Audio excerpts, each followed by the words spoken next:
Naghaya ng reklamo sa National Bureau of Investigation si Senadora Risa Ontiveros laban kay Michael Maurilio o alias Rene na tumestigo noon laban kay Pastor Apollo Kibuloy.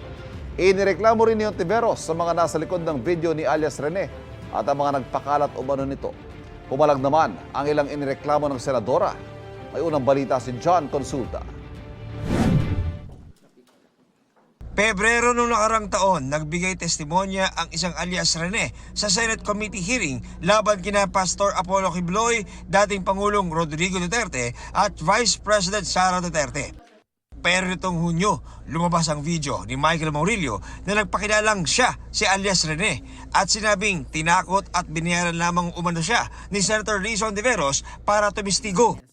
Mariing itinanggi ito ng Senadora. Sabay lapag ng mga resibo o screenshot ng mga mensaheng nagpapakitang si Maurilio umano ang ilang ulit na lumapit sa kanyang opisina at nag-volunteer na tumistigo.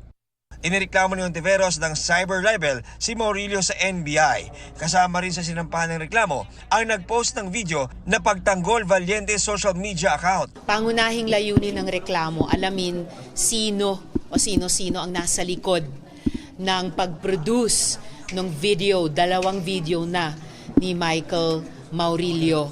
Dahil hanggang ngayon, wala pa rin umaamin. Sinabi dating ni Ontiveros na bago lumabas ang video, humingi sa kanya ng tulong si Maurilio dahil kinidnap umano siya. Nanalangin pa rin ako para sa kanyang kaligtasan. Sana matukoy kaagad ng PNP Davao kung nasan siya at mailigtas. Pero gayunpaman, kailangan na niyang magpaliwanag at managot kung bakit siya nagsisinungaling sa mga video na ito.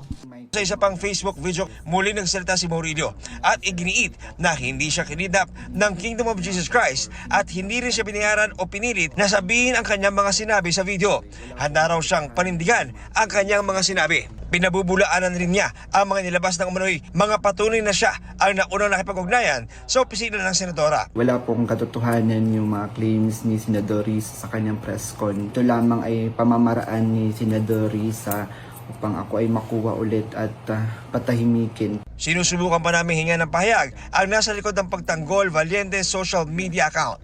Inireklamo rin ni Ontiveros ang 13 taong anyay nagpakalat ng umano'y mapanirang video ni Maurilio. Para imbestigahan din sa pamamagitan ng reklamo ito, yung mga vlogger na pinamumudmod at dinadagdagan pa ang mga kasinungalingang nakalagay sa mga video ni Michael Maurilio. Hindi ako papayag sa ganitong mga pagsisinungaling, mga mapapanganib na pagsisinungaling, lalo na't ang tinarget ay hindi lang ako. Ang tinarget ay ang mga witnesses, ang tinarget pati mga staff ko, tinarget ang Senado mismo. Naglabas ng pahayag ang ilan sa mga sinampahan ng reklamo. Sabi nina Trixie Cruz Angeles at Ahmed Pagdinawan, hindi nila ipinakalat ang video ni Maurilio. Pero nagsagawa raw sila ng social media live para talakayin ang mga sinabi ni Maurilio. At para raw patas, tinalakay din nila ang tugon ng Senadora. Bahagi raw ito ng free speech. Ayon naman kay Sas Rogando Sasot, nalaman lang niya ang tungkol sa video ni Maurilio sa GMA News. Sabay puntong kung libelous na ibahagi ang video, ganon din daw dapat sa media. Sabi ni Joy Cruz, dapat mag-focus ang Senadora sa pagsagot sa mga aligasyon ni Maurilio. Isa lamang daw siyang political observer at may karapatang magpahayag ng opinyon. Sinusubukan pa namin kunan ng pahayag ang iba pang mga sinampahan ng reklamo. Ito ang unang balita. John Consulta para sa GMA Integrated News. Kapuso, huwag magpapahuli sa latest news and updates. Maging una ka sa balita at mag-subscribe sa YouTube channel ng GMA Integrated News.